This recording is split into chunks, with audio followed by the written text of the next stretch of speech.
ചിതറിപ്പോകാൻ വെമ്പി നിന്നൊരു കോൺഗ്രസിനെ സെഞ്ചുറി അടുപ്പിച്ച് ഭരണത്തിലേറ്റിയ മജീഷ്യന്റെ പേരാണ് വടശ്ശേരി ദാമോദരൻ സതീശൻ.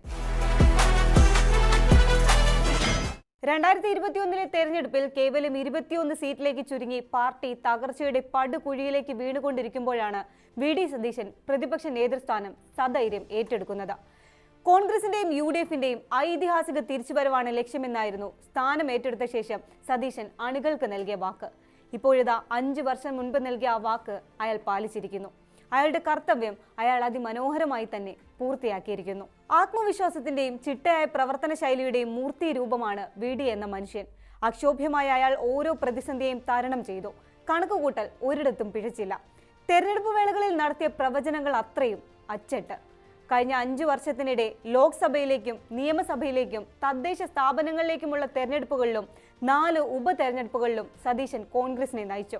അതിൽ ചേലക്കരയിലെ ഉപതെരഞ്ഞെടുപ്പിലൊഴികെ മറ്റെല്ലായിടത്തും ജയം. നിലമ്പൂരിലെ LDF-ന്റെ സിറ്റിംഗ് സീറ്റ് പോലും സതീശന്റെ നേതൃത്വത്തിൽ UDF പിടിച്ചെടുത്തു. ആ ആത്മവിശ്വാസത്തോടെയായിരുന്നു സതീശൻ നിയമസഭാ തെരഞ്ഞെടുപ്പിനെയും നേരിട്ടത്. 100 സീറ്റോടെ കോൺഗ്രസിനെ അധികാരത്തിലെത്തിക്കുമെന്നായിരുന്നു സതീശന്റെ പ്രഖ്യാപനം. എക്സിറ്റ് പോളുകൾ ഉൾപ്പെടെ കോൺഗ്രസിന് വലിയ മുന്നേറ്റം ഉണ്ടാകില്ലെന്ന് വിധിച്ചപ്പോഴും കോൺഗ്രസുകാർ തന്നെ ഭൂരിപക്ഷം കുറയുമെന്ന് പറഞ്ഞപ്പോഴും പറഞ്ഞ വാക്കിൽ നിന്ന് ഒരടി മാറാൻ അദ്ദേഹം തയ്യാറായിരുന്നില്ല. ഒറ്റയ്ക്ക് വഴിവെട്ടി വന്നവനാടാ എന്ന് ഉറച്ചു പറയാൻ സാധിക്കുന്ന നേതാവാണ് വി.ഡി. സതീശൻ. രാഷ്ട്രീയ പാരമ്പര്യമില്ലാത്ത കുടുംബത്തിൽ നിന്നായിരുന്നു അദ്ദേഹത്തിന്റെ രാഷ്ട്രീയ യാത്ര ആരംഭിക്കുന്നത്. 1964 മെയ് 31 എറണാകുളം ജില്ലയിലെ നെട്ടൂരിൽ ജനനം. പിതാവ് കെ ദാമോദര മേനോൻ കൊച്ചിൻ റിഫൈനറീസിലെ ഉദ്യോഗസ്ഥനായിരുന്നു. മാതാവ് വി വിലാസിനി അമ്മ വീട്ടമ്മയും. വിഷയങ്ങൾ ആഴത്തിൽ പഠിക്കാനും അത് കൃത്യമായി മറ്റുള്ളവരിലേക്ക് എത്തിക്കാനുമുള്ള ശേഷി ഒന്ന് തന്നെയാണ് അദ്ദേഹത്തെ ഇന്നു കാണുന്ന നിലയിലേക്ക് വളർത്തിയത്. അദ്ദേഹത്തിന്റെ രാഷ്ട്രീയ മൂലധനവും അതൊന്നു തന്നെയായിരുന്നു. വിദ്യാർത്ഥി പ്രസ്ഥാനത്തിലൂടെ രാഷ്ട്രീയത്തിലേക്ക് എത്തിയ വി.ഡി. സതീശൻ കോളേജ് വിദ്യാഭ്യാസ കാലത്ത് KSUവിലൂടെ സജീവ രാഷ്ട്രീയ പ്രവർത്തകനായി. തേവര സെന്റ് ആൽബർട്ട്സ് കോളേജിൽ പഠിക്കുമ്പോൾ arts club secretary. Rajagiri college of social sciences, Thiruvananthapuram law academy എന്നിവിടങ്ങളിൽ നിന്ന് തുടർ പഠനം. NSUI ദേശീയ സെക്രട്ടറിയായും സതീശൻ സേവനമനുഷ്ഠിച്ചിട്ടുണ്ട്. ഒരു കാലത്ത് ഇടതുപക്ഷത്തിന്റെ കോട്ടയായിരുന്ന പറവൂർ പിടിച്ചെടുത്തുകൊണ്ടായിരുന്നു വി.ഡി. സതീശൻ നിയമസഭയിലേക്ക് ചുവടുവെക്കുന്നത്. തുടക്കത്തിൽ പറഞ്ഞതുപോലെ നമ്മൾ തിരിച്ചു വരുമെന്ന വാക്ക് അണികൾക്ക് നൽകിക്കൊണ്ടായിരുന്നു സതീശൻ പ്രതിപക്ഷ നേതാവായി കുപ്പായമിടുന്നത്. മുന്നിലുണ്ടായിരുന്നത് ശിഥിലമായിക്കൊണ്ടിരിക്കുന്ന ഒരു പാർട്ടി സംവിധാനവും ചിതറിപ്പോകാൻ സാധ്യതയുള്ളൊരു മുന്നണിയുമായിരുന്നു. എന്നാൽ പിന്നീട് അങ്ങോട്ട് കേരളം കണ്ടത് വളരെ വലിയൊരു കംബാക്ക് ആയിരുന്നു. മുന്നണിയിൽ നിന്ന് ഒരു പാർട്ടിയും പോയില്ല എന്ന് മാത്രമല്ല, പല സാമൂഹിക സാമുദായിക വിഭാഗങ്ങളെയും ഒപ്പം ചേർക്കാനും വി.ഡി. സതീശനായി. എടുത്ത നിലപാടുകളിൽ എല്ലാ കാലത്തും ഉറച്ചു നിന്നു. നിലമ്പൂർ ഉപതെരഞ്ഞെടുപ്പിൽ PV അൻവറിന്റെ അംഗത്വവുമായി ബന്ധപ്പെട്ട് കോൺഗ്രസിൽ പലവിധ അഭിപ്രായങ്ങൾ ഉയർന്നപ്പോഴും അൻവറിനെ വേണ്ടതില്ല എന്ന തീരുമാനം സതീശന്റേതായിരുന്നു. അന്ന് ആര്യാടൻ ശൗക്കത്തിന്റെ ഭൂരിപക്ഷവും സതീശൻ പ്രഖ്യാപിച്ചിരുന്നു. ഫലം വന്നപ്പോൾ കിറുകൃത്യം. പിന്നീട് അൻവർ തന്നെ സ്വമേധയാ കോൺഗ്രസിലെത്തിയതും ചരിത്രം. അന്ന് കോൺഗ്രസിനൊപ്പം ജയിച്ചത് സതീശൻ എന്ന സൂത്രശാലിയായ രാഷ്ട്രീയക്കാരന്റെ കണക്കുകൂട്ടൽ കൂടിയായിരുന്നു.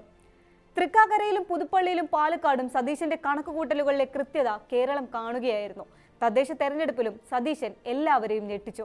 അന്ന് ദീപികയിൽ എഴുതിയ ഒരു ലേഖനത്തിൽ തദ്ദേശ തെരഞ്ഞെടുപ്പിൽ എന്ത് സംഭവിക്കുമെന്നത് സതീശൻ പ്രവചിച്ചിരുന്നു. അതങ്ങനെ തന്നെ നടക്കുകയും ചെയ്തു. ചരിത്രത്തിൽ ഒരിക്കലും സംഭവിക്കാത്ത തരത്തിൽ തദ്ദേശ സ്ഥാപനങ്ങൾ ഇടതുപക്ഷത്തെ കൈവിട്ടു. കോഴിക്കോടും കൊല്ലത്തും UDF മാജിക് തന്നെ സംഭവിച്ചു. നിയമസഭാ തെരഞ്ഞെടുപ്പിലേക്ക് കാര്യങ്ങൾ എത്തിയപ്പോഴും വിസ്മയങ്ങളായും അജണ്ട സെറ്റിംഗുകളായും സതീശൻ എല്ലാവരെയും അത്ഭുതപ്പെടുത്തിയിരുന്നു. കൊട്ടാരക്കരയിൽ ഐഷ പോറ്റിയെ CPM-ൽ നിന്ന് അടർത്തി കോൺഗ്രസിലെത്തിച്ചു. KV കുഞ്ഞികൃഷ്ണനെയും G സുധാകരനെയും TK ഗോവിന്ദനെയും പോലുള്ള ജീവിതം കൊണ്ട് കമ്മ്യൂണിസ്റ്റായ നേതാക്കളെയെല്ലാം UDF-നൊപ്പം നിർത്തി. സാധാരണഗതിയിൽ ആലോചിച്ചാൽ പയ്യന്നൂരും തളിപ്പറമ്പും പോലുള്ള ഇടതു കോട്ടകളിൽ ഇപ്പറഞ്ഞവരെയെല്ലാം സ്വതന്ത്രരാക്കി നിർത്തി കോൺഗ്രസിനെ ജയിപ്പിച്ചെടുക്കാമെന്നാകും മിക്കവാറും ചിന്തിക്കുക. എന്നാൽ അവരെയെല്ലാം കോൺഗ്രസിന്റെ സ്വതന്ത്ര സ്ഥാനാർത്ഥികളാക്കി അവിടെയും സതീശൻ വിസ്മയം കാട്ടി. മുസ്ലിങ്ങൾക്കെതിരെ വർഗീയത തുപ്പിയ വെള്ളാപ്പള്ളിയെ ഇടതുപക്ഷത്തിന്റെ മുഖ്യമന്ത്രി പോലും ചേർത്ത് പിടിച്ചപ്പോൾ അയാൾ പറഞ്ഞതിനെയും അയാളെ തന്നെയും തള്ളിക്കളയാൻ സതീശന് രണ്ടാമതൊന്നും ആലോചിക്കാനുണ്ടായിരുന്നില്ല. കോൺഗ്രസിലെ പല നേതാക്കളും മൃദു സമീപനം വെള്ളാപ്പള്ളിയോട് സ്വീകരിച്ചപ്പോഴും വർഗീയതയുമായി ഒരു സന്ധിയുമില്ല എന്നതായിരുന്നു സതീശന്റെ നിലപാട്. വെള്ളാപ്പള്ളി മാത്രമായിരുന്നില്ല, സുകുമാരൻ നായർ എന്ന NSS നേതാവിനും സതീശനോട് വിപ്രതിപത്തിയായിരുന്നു. അയാൾ ഒരു നേതാവാണോ എന്നതായിരുന്നു സുകുമാരൻ നായരുടെ ചോദ്യം. അപ്പോഴും ഇപ്പറഞ്ഞ സമുദായ നേതാക്കളിൽ ആരെയും പോയി കണ്ട് മഞ്ഞുരുക്കാൻ സതീശൻ ഒരുക്കമായിരുന്നില്ല. എന്തിനേറെ SDPയുടെ വോട്ട് തങ്ങൾക്ക് വേണ്ടെന്ന് പോലും സതീശൻ അർത്ഥശങ്കയ്ക്കിടയില്ലാതെ പറഞ്ഞു വെച്ചു. ഇതെല്ലാം പതിവ് കോൺഗ്രസ് രീതികൾക്ക് വിപരീതമായിരുന്നു. അതിനിടെ പലതരത്തിൽ വ്യക്തിഹത്യകളും സതീശൻ ഈ കാലയളവിൽ നേരിടുന്നുണ്ട്. പ്രത്യേകിച്ചും തെരഞ്ഞെടുപ്പ് അടുത്തിരിക്കെ സതീശൻ പറയുന്നതെല്ലാം നുണകളാണെന്ന് സ്ഥാപിക്കാൻ ഇടതുപക്ഷ സൈബർ ഹാൻഡിലുകൾ കൊണ്ടുപിടിച്ച പ്രചാരണമായിരുന്നു നടത്തിയത്. എന്നാൽ ജനം അതിനെയെല്ലാം പുച്ഛിച്ചു തള്ളി, സതീശനെ ചേർത്ത് പിടിച്ചു. സമീപകാലത്ത് UDF നേടിയ ഏറ്റവും വലിയ വിജയമാണ് ഇത്തവണത്തേത്. 21-ൽ നിന്ന് 63 സീറ്റിലെത്തി നിൽക്കുകയാണ് കോൺഗ്രസ്. അതായത് 3 ഇരട്ടി സീറ്റുകൾ. മുന്നണി 102-ലും എത്തി നിൽക്കുന്നു. VD എന്ന പ്രതിപക്ഷ നേതാവിന്റെ ദൗത്യം ഇവിടെ പൂർത്തിയാക്കുകയാണ്. പ്രതിപക്ഷ നേതാവായി അധികാരമേൽക്കാൻ നിൽക്കവേ സോണിയാഗാന്ധിക്ക് അയാൾ കൊടുത്തൊരു വാക്ക് അതിന്ന് പാലിക്കപ്പെട്ടിരിക്കുന്നു. UDFും കോൺഗ്രസും ഐതിഹാസികമായി തിരിച്ചു വന്നിരിക്കുന്നു.